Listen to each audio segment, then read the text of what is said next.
Hello Hasbro fans, this is Up for the Destroyers back again with yet another Star Wars action figure review, and this review is on another of the vintage collection figures that I got recently.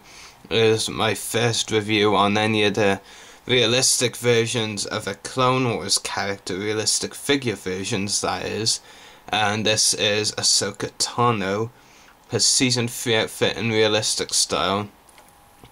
Needless to say, it is a flawed figure, really flawed to be honest, but that's just my opinion. I'll get onto that more when I go more in depth in this review, of course. One thing I just want to say right from the start, and this may come as a surprise to a lot of you because I don't normally say this, but I originally was buying this figure just to keep it carded, and yeah, I did just say that because I barely ever keep figures carded, rarely even. The reason for that is I wanted to get the actress Ashley Eckstein, who voices Ahsoka on the Clone Wars, to sign it if I got to meet her at a convention, before I get her to sign this. But you know, I was never going to open it, so I wasn't really gonna complain about the figure too much. But you know, it was a wet day when I went to get it for Forbidden Planet, you know, and basically packaging got a bit ripped, as you can see, in the top left corner if you look up there. So yeah, basically it got ripped, no way I could get that signed, to be honest, so yeah, basically had to, you know, open the figure. Hopefully I'll be able to get another carded one to get that signed, but it is kind of disappointing anyway. Enough of me rambling, onto the packaging. And this, the cardback art, I believe, is meant to be from the episode Padawan Lost, the 21st episode, or second last, of Season 3 of the show, because it does look quite Felucia-like in the background. And the card art is rather nice. I will grant Hasbro that, at least. And up top, of course, Star Wars, the Clone Wars, and Ahsoka. Nothing that really is I've noticed recently is how they're not naming the figures Ahsoka Tano anymore. Every card back, the Clone Wars, Vintage Collection, whatever, it's all Ahsoka. They don't even use her surname anymore. And of course, back of the UK packaging, nothing to see there. Move along. So anyway, this figure, I do have to admit, in some ways is very similar to the Clone Wars version that came out, and that's especially true with the accessories. All 4 accessories are the exact same as the Clone Wars Season 3 Ahsoka figure.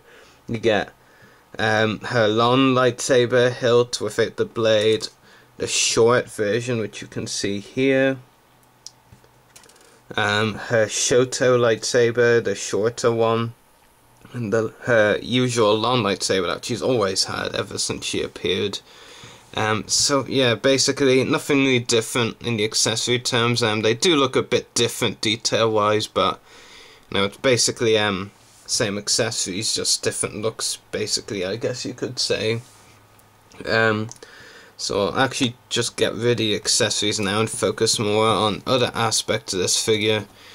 And you know, I will even admit it, first of all, before I start talking about this figure, even as someone whose favourite line is the Clone Wars line, don't get me wrong, I love the Vintage Collection, but I don't know really why, I just prefer the Clone Wars line, because of all the great unique figures it's given us, like Embo, Serapos, ones like that, basically.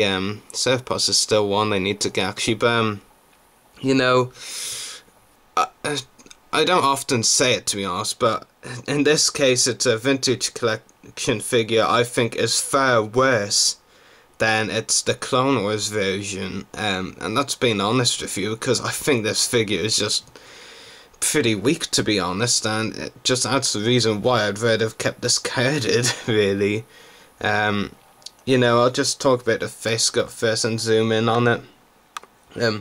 It's not really so much meant to be a realistic version of Ahsoka's head sculpt. From what I've been told, like, they were trying to model it off Ashley Eckstein, who I mentioned earlier, the voice actress for Ahsoka on the show. You know, I guess I can see where they were coming from. I'm not really too sure what my thoughts are on the execution. I don't think it's great, to be honest. I'd much rather if they try to, like, base the look off the actual character on the show, but, you know, I just don't really know what to say about that head sculpt, to be honest. But, I will admit their head tails are detailed really nicely. They did a great job on the head tails. I just don't really know what to say about the actual face, to be honest, because as far as looking like Ahsoka, I don't really think it does that quite well, in my honest opinion.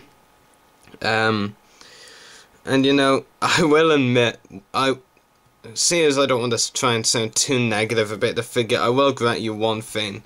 When we originally shown prototypes for this figure at Toy Fair, I think it was, New York Toy Fair in February, it did look a hell of a lot worse. I will grant you that. It looked seriously too fat for Ahsoka. Honestly, it still looks a bit too fat for her, in my opinion, but not as horribly overweight as it looked at Toy Fair. And there were other flaws I had after seeing at Toy Fair, which kind of, I think, if I remember them correctly, have been fixed, but you know, there were a lot of flaws. The articulation, surprisingly, isn't that great.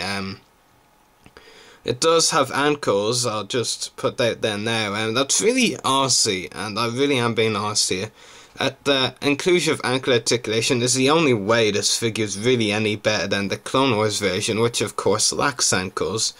But really, I think the Clone Wars version beats the hell out of this one in every other way, to be honest. And that's not being biased at all, really, because, I mean, just comparing the other Ahsoka in here, I mean, it's just so obvious to tell which version is just so much more superior when you compare the two.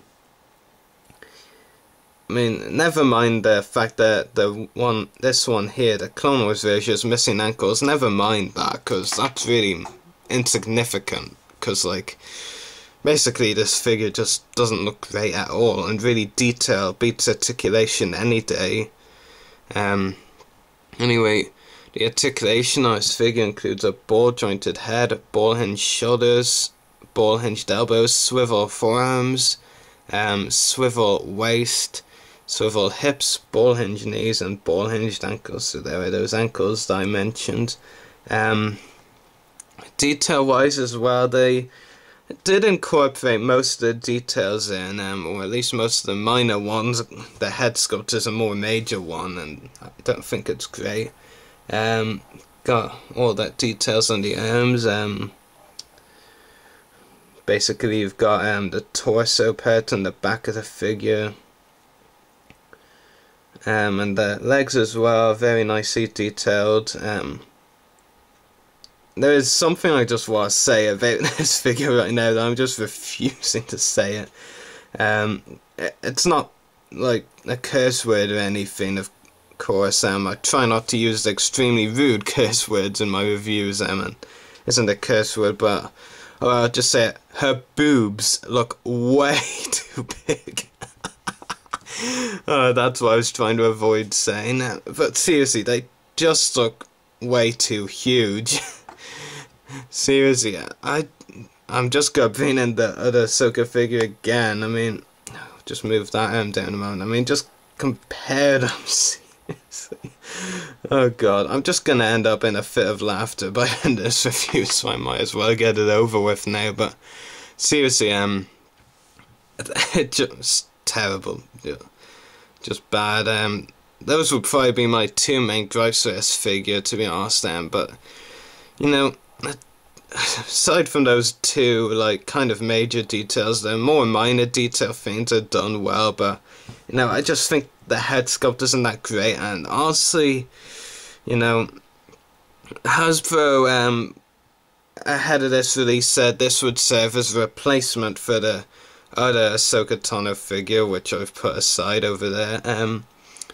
You know, they said this one would be like a replacement figure. For me, it is nothing of a replacement, to be honest. The head sculpt could be used, in my opinion, for an entirely different figure. And you know what, I might just do that and create a custom character for my stop motions using this figure's head sculpt, because really it does not look like Ahsoka to me. And that's being honest with you, because it really just doesn't. And you know, I'm not really a major fan of this idea of doing the Clone Wars figures in realistic style, because I mean, if they're the Clone Wars specific characters, like, I'd rather see them in the Clone Wars line. And if they're characters like Anakin Skywalker, Obi-Wan Kenobi, you've already seen in the movies, they don't need to be done yet again, because that's become quite redundant by Hasbro now. They keep releasing those characters in the main line. And so far, the choices by Hasbro figure releases in the realistic line haven't been great, you know. They've released Anakin, Obi-Wan, Ahsoka, of course. Then next year in the Build-A-Droid line, they've got Mace Windu and Captain Rex upcoming in his Phase 1 armor, so really 5 terrible choices so far. And I will admit, if I'm going to buy the Anakin and Obi-Wan realistic versions, it's just going to be as carded figures. They get the voice actors from the TV show, Matt Lanter and James L. Taylor respectively, to sign them. Because, you know, they're just terrible and pointless figures, really. So hopefully Hasbro will make some better choices as far as their realistic the Clone Wars figures goes, because otherwise it's just wasted slots, to be honest. So yeah, I'd probably give this figure about 7, or maybe at best 7.5 out of 10. I really, really want to give it a better rating, but I just can't. It just doesn't deserve it. So yeah, need to stop ranting. So yeah, 7 out of 10 is what I'll go with. So anyway, hope you've enjoyed this review. May the Force be with you, and happy hunting.